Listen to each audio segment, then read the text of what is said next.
Car manufacturers are always very keen to tell us how groundbreaking their new cars are, but the truth is, very few really are. But this, the BMW i3, really is.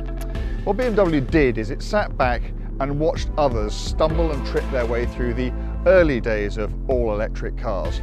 And then it took their mistakes, learned from them, and delivered the i3, which is a masterpiece.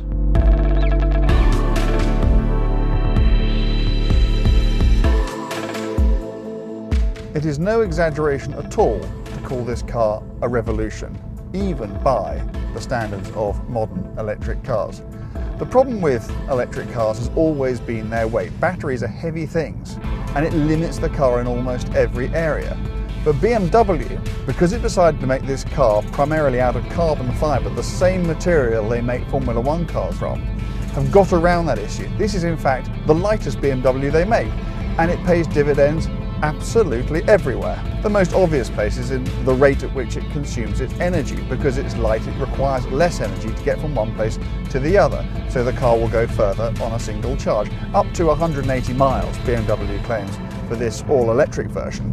If that's not enough for you, you can get a thing called a REX, which is a range extender, essentially a two-cylinder scooter engine that runs from a small petrol tank that acts not as a conventional engine but as a generator to recharge the batteries and drive the car once the battery charge would otherwise have gone flat.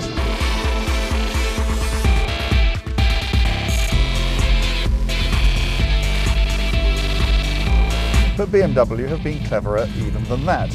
They have figured out that whatever else this car must be, it must be a BMW first and foremost, and once more that lightweight comes into play.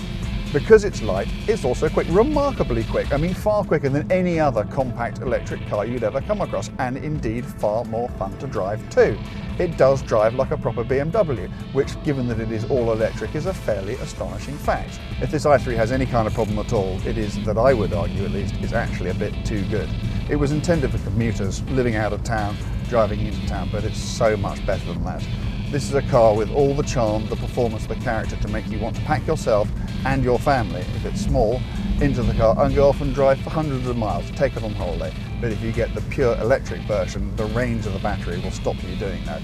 But with the range extender, it's a perfectly viable everyday car. In short, this is the first electric car that I can think of that you would buy for reasons other than the fact that it is electric.